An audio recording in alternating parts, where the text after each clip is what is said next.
Hi everyone, I hope that you're doing well. Welcome to another podcast. So, this topic's a little spicy. If you follow me on Facebook or Instagram, you've probably seen some posts about seed oils, right? It's not really spicy, but there's a lot of conversation about it. And I just kind of want to clear things up. I had a really great question on, I think it was Facebook. It was either Facebook or Instagram, on why do we want to avoid seed oils? Like, what's the big deal? And I feel like no one's talking about this in the general community, right? In my nutrition world, we've known this for years. And the cool thing is now there's all this research coming out to substantiate it. So I just kind of want to educate you guys on it.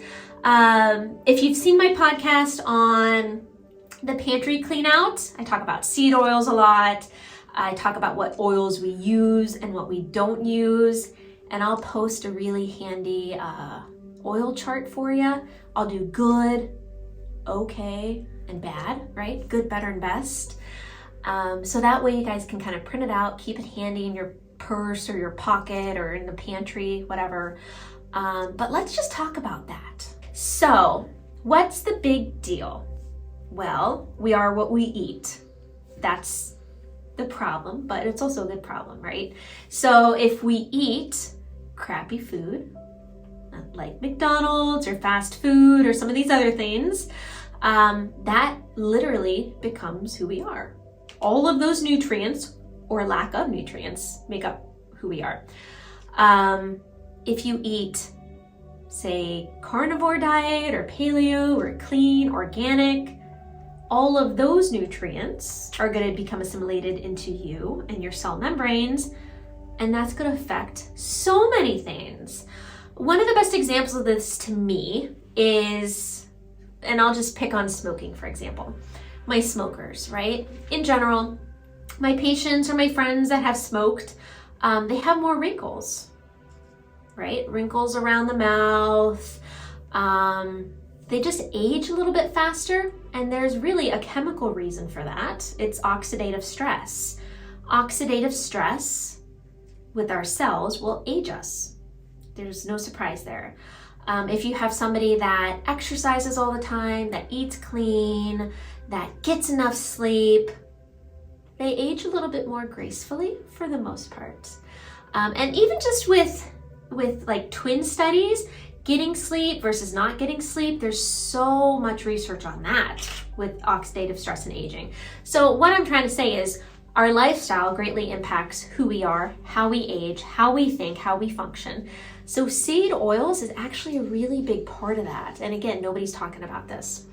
So I just want you guys to think about this for a minute. When you eat seed oils, they literally become part of your cell membranes. If you think way back to biochemistry and cell bio, you have that little mosaic of the cell, right? You have those little phospholipid bilayers and the fats, and all of that from our diet becomes integrated into our cells. Well, when you eat seed oils, the half-life, just the half-life, is 680 days from your body getting rid of the seed oils. So to totally get rid of them, if you don't eat any more, if you start today and don't eat seed oils anymore, it'll take you 7 years to get those out of your system. That's crazy. That's like the plastic bag issue with the environment, right? And there's really good research. I'll make sure I link this. The research was done last year, and it was based on linoleic acid with the standard American diet and how that can cause chronic disease. So they actually showed that seed oils can remain in the body for extended periods of time. Okay, you might say, why is that a big issue? Well, as you guys know, as we get older, checks and balances kind of get faltered, right? Our body gets more wear and tear. We're more likely to trigger any genetic issues that might come up. So if we don't have a healthy system, those issues might very well come up. So let's talk a little bit. I'm going to take you guys back into history just a little bit. if you pull out, I'm a big fan of recipes. I loved my grandma. My mom's mom raised me a lot. And she gave me her recipe book, and I have her handwritten recipes, right? When I look at her handwritten recipes, Crisco, a cup of Crisco, a cup of margarine, right? So let's talk about Crisco. So if you have these family recipes, you can easily sub that out, by the way. If you have family recipes around from like the 40s to the 70s, you'll see a lot of Crisco on there, right? So Crisco was invented, it was really introduced in 1911, right? Guess who produced it? Procter and Gamble. That's interesting, huh? So they introduced it, and it was the first shortening to be made entirely of vegetable oil. It was originally cottonseed oil. Now the thing to think about is seed oils are really not, I mean, they're made from seeds, they're not vegetables. And they go through this whole chemical process, which is why Procter and Gamble made it, chemical process called hydrogenation. And up until 1911, that process was really just used to make candles and soap. So when this was introduced, everyone was like, what is going on, right? So they marketed it as clean vegetable oils, and they really marketed it to housewives, right? Because we ran the homes back then, and we still do a lot of times. So they made it so that it could resemble animal fats. So then comes along President Eisenhower, and there's a gentleman called Ancel Keys. He was a very big proponent with seed oils. So Eisenhower had a heart attack, and so all this research went into understanding what causes heart attacks, because in 1900 heart disease was rare, right? And we ate butter, lard, tallow. That's what I eat now. We ate that back then. By 1950, heart disease was killing more men than any other disease. So what changed in 50 years, right? Seed oils. They came out in 1911. So from 1900 to the 50s, coronary artery disease skyrocketed. President Eisenhower has his heart attack, and that creates a crisis. The same day he had a heart attack, the stock market plummeted over 6%.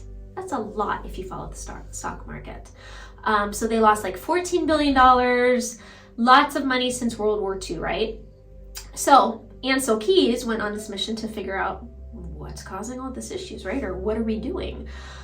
So his research, and it's funny because just recently, his full research came out, and it was modified to push an agenda, which we know.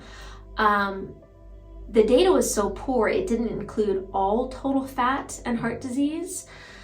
So what we know is that it was skewed data to make it look like we need to push more seed oils, and that animal fats and saturated fats were bad. That's why there was that whole push. So what we do know with seed oils, they're actually oils that contain a high percentage of what we call, and you've heard me talk about these guys before, PUFAs, right? Short name for polyunsaturated fatty acids. These guys are really unstable, and they break down rapidly, which creates chemical stress, oxidative stress, which, as I said, ages us, right? And it's bad for our cells. So if you have ever been around like industrial oils, you might have used like linseed oil for wood, right? As a varnish. So varnish is made from vegetable oils, including soy and linseed. So it's rich in omega-3s like canola.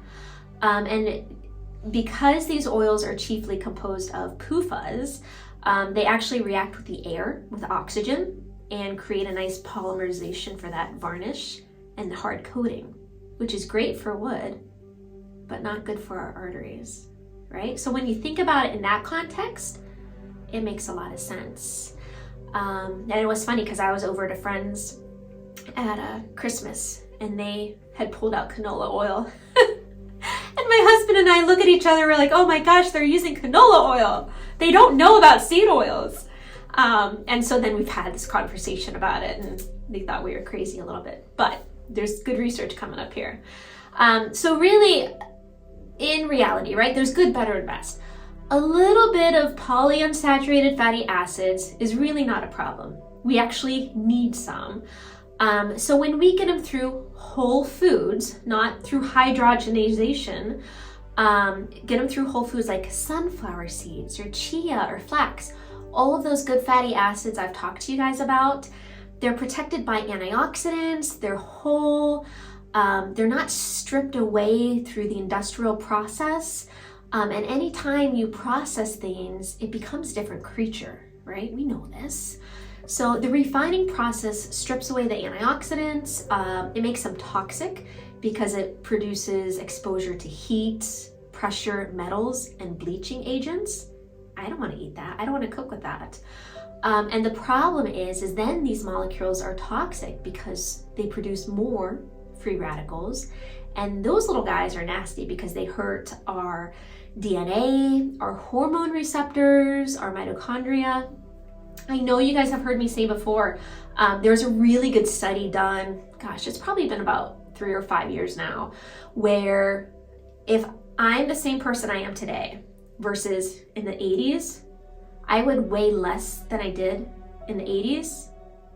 I weigh more now, only because of what the toxins, right? Toxins, seed oils, all of that. So you can eat the same, exercise the same, have the same genetic chemistry, all of that, and you'll weigh less in the 80s than you do today, right? We know obesity and being overweight are going up. So with the polyunsaturated fatty acids, the problem is not only do they cause free radicals, which hurts our DNA and makes us age and causes chronic disease, but it changes our metabolism. So the body really doesn't know how to process these fats because they're not natural, so they get stored. And it's really interesting because they've done generational research to show the storage of PUFAs in the body. So over decades, the concentration of PUFAs in our body fat gradually rises. In the 1900s, the amount of polyunsaturated fatty acids in our body fat was about 2 to 4%. Now it's 10 to 30. And that's not natural, right? No wonder we're overweight and sick. And so what's the problem with this, right? You guys have heard me say that fat is good, right? We need fat for metabolism. We need fat for energy. Well, fat is also needed for the mitochondria and for metabolism. So a lot of times when you have high polyunsaturated fatty acids, seed oils in your body, you're not getting the fat that you need for fuel because it's being stored, because it's not natural, and you're craving sugar. So there's a clear reason why so many of us are addicted to sugar. And if you look at the rate of type 2 diabetes, that certainly hasn't gone down since the 1900s or the 1950s. So really interesting stuff. So of course, the thing too is soy is the most commonly used vegetable oil in processed foods and restaurants. It's nearly twice over that of canola. And the animals too are fed soy and corn. They eat a lot of omega-6s. And then it's also supplemented with other vegetable oils such as cottonseed. So these animals themselves don't burn the fat needed for energy, so they're stored in their fat, which means that we get that fat from those animals. So it's just kind of a compounded effect, which obviously is not good. We need good fatty acids, and some we can make, some we can't. There's fatty acids called, you've heard me talk about them, omega-3s, essential fatty acids. So there's omega-3s, which are anti-inflammatory, and omega-6s, which if in too much, get to be more pro-inflammatory, which obviously we don't want more inflammation in our body. So thinking about fats in that perspective do help. Looking at, fats that have been around forever, butter's saturated fat. Canola is a polyunsaturated monounsaturated fat. So the challenge with that is canola is, liquid at room temperature and butter solid. And that's the reason chemically, because the double bonds allow for more oxidation of the fatty acids, and that can create free radicals. So I know I'm throwing a lot of chemistry at you guys, but just trying to get you to understand why these fats have certain properties and how those properties affect our own biochemistry. The other nasty little thing about those seed oils is they produce byproducts, right? They're not natural in our body, so they're gonna have nasty consequences. So there's a substance called acrolein. There's one called HNE, which is basically, it's called an aldehyde in chemistry. It's just a byproduct. And then there's one called maladenylhydronide, MDA. So acrolein, HNE, and MDA are all byproducts. Acrolein is actually also found in cigarette smoke that can cause lung damage. It's a biocide, so it means it kills all life.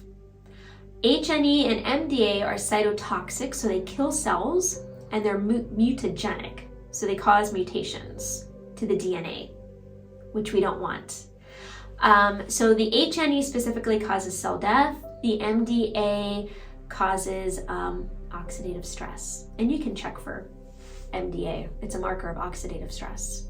So those are things to consider with how not only are the seed oils bad because they integrate in our cells and cause free radicals, but they have nasty side effects with what they produce. So looking back at like omega-3s and omega-6s, we need a good ratio of those, right? And it used to be back in, more of the hunter-gatherer days, it was close to 1-to-1 or very close of a ratio of less than 1. And then since canola oils come on and vegetable oils, that ratio is about 15-to-1, 30-to-1. So obviously, with higher omega-6s, we're more inflamed, and obviously that's a bad thing. And I'm sure you guys have heard now, there's that whole ban on trans fats, right? So anytime you look at a label, look for hydrogenated oils, look for partially hydrogenated. You don't want any of that in your system. If that's on an ingredient, it is not food, that is a chemical. So just something to think about. Yes, you'll get some exposure. You're not going to avoid them completely, but they're in so many different things, which is crazy. So we know for sure that seed oils are linked to many diseases. And again, I'm from the school of thought, I don't think one thing triggers anything. But I think if there's enough trauma to the body and enough accumulation of stress, the body just says, hey, I am done. And then you get cancer, or then you get Alzheimer's.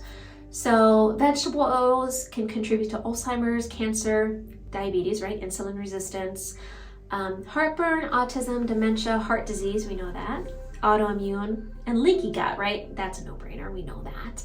So the research that's showing up right now with looking at seed oils is really interesting. With Alzheimer's specifically, that HNE product I talked about, it's always found in damaged areas of the brain. You can't have Alzheimer's without having HNE in the brain, right? One study showed that mice fed a diet high in canola oil had significantly impaired memory and more amyloid plaques, which we don't want, right? I don't want to lose my mind as I get older. Sometimes I forget things now. I don't want to do that as I get older. So that's just one example of how it can contribute to chronic disease. Cancer, we know there's so many things that can contribute to cancer. It's obviously caused by oxidative stress, genetic damage, and all of that. The studies show that linoleic acid, remember that I said it would take 7 years to get out of your system, is required in animal models to induce cancer. One of the main mechanisms which vegetable oils cause cancer is through something called cardiolipin damage. And cardiolipin is one of the main phospholipids, fat in the mitochondria. And so when that little guy is damaged, that impairs the mitochondria's efficiency, energy production, which is one of the hallmarks of cancer. And there's never been a tumor found with normal cardiolipin. So that's something else that you guys can get checked. Diabetes, gosh, there's so much good research on diabetes with seed oils. One study showed that mice placed on a high-fat diet. One group consumed olive oil, the other did veggie oils. The ones that ate veggie oils developed insulin resistance. The group that consumed olive oil did not. This study is fascinating because it showed that carbohydrates played no role in insulin resistance, right? The oils do a lot. And we've used olive oil for centuries, right? Heart disease is another one. So really cool research with that. And if you struggle with LDL issues, this one's for you.